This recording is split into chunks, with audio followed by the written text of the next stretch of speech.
মূলত ছাত্রছাত্রীরা আপনাকে পেয়ে কি বাচ্চাগুলো যা ভয়ঙ্কর অভিযোগ করছে আপনি অবাক হবেন। প্রায় 2 থেকে 3 মাস মিড ডে মিল তারা পাচ্ছে না।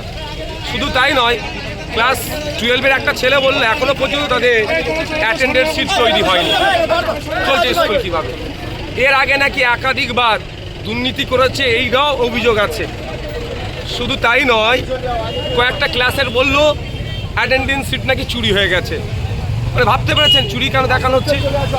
98,000 টাকা 18 কুইন্টাল চাল নাকি হিসাব পাচ্ছে না। এই ধরনের দুর্নীতি একাধিক কথা বলছে। ল্যাব নাই, পরিকাঠামো খারাপ, টয়লেট খারাপ, এই দুরবস্থা একটা হাই স্কুলে, একটা ঐতিহ্যশালী শিক্ষা প্রতিষ্ঠান। এই নিয়ে এই স্কুলে একাধিকবার বাচ্চারা শিশু আন্দোলনে সামিল হয়েছে, কিন্তু কোনো সুরা হয়নি। আপনাকে তারা রাস্তায় আটকে, আমি একটা প্রোগ্রামে যাচ্ছিলাম, রাস্তা আটকে আমাকে জানালো তারা। শুনেছি এর সমাধান হতে হবে। আপনি কি এটা বিধানসভা বা শিক্ষা দপ্তরকে জানাবেন? ইমিডিয়েট জানাবো।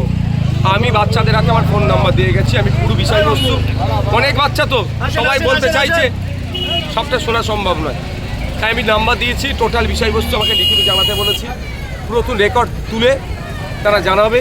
এটা নিয়ে স্কুল এডুকেশন দপ্তর তো হবেই হবে, বিধানসভাতে হবে। একটা কথা বলে যাই, এর সমাধান হবে।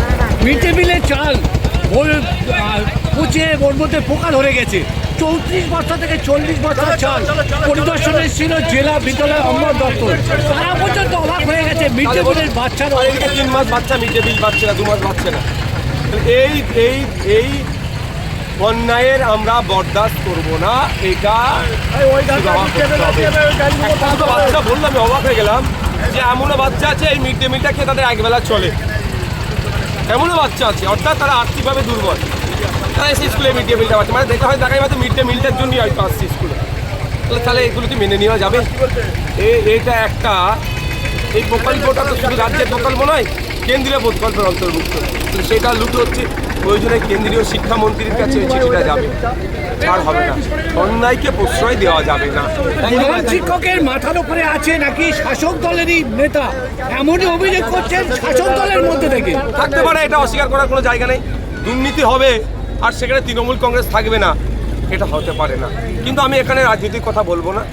এখানে আমি এতটুকুই, শিক্ষা প্রতিষ্ঠান আর ছাত্রছাত্রী, এই তাদের সাথে আমার সম্পর্ক। আজ থেকে কিছুদিন আগে ছাত্রছাত্রীদের অভাব অভিযোগ নিয়ে অভিভাবকরা শিক্ষকদের সঙ্গে একটা বৈঠক হয়। সেখানে একটা মারাত্মক অভিযোগ হলো প্রধান শিক্ষক দীর্ঘদিন স্কুলে আসে না, কিন্তু অ্যাটেন্ডেন্সে তার নাম সিগনেচার হয়ে যাচ্ছে। এটা কিভাবে সম্ভব? ওইরা প্রক্সি দিচ্ছে, প্রক্সি তো করা তো ঠিক না ভাইজান। চরম অন্যায় কাজ করছে, আইন বহির্ভূত কাজ করছে। আমরা এসআইআর তো স্কুল সার্টিফিকেট প্রযোজ্য, এখন ম্যান্ডেটরি লাগছে ওটা, কিন্তু সেখানে প্রধান শিক্ষকই আসে না। ওর বদলে অন্য কারো সিগনেচার দিয়ে যদি করে নেয়, সেটা যদি পরে ইনভ্যালিড ঘোষণা করে তখন কি হবে?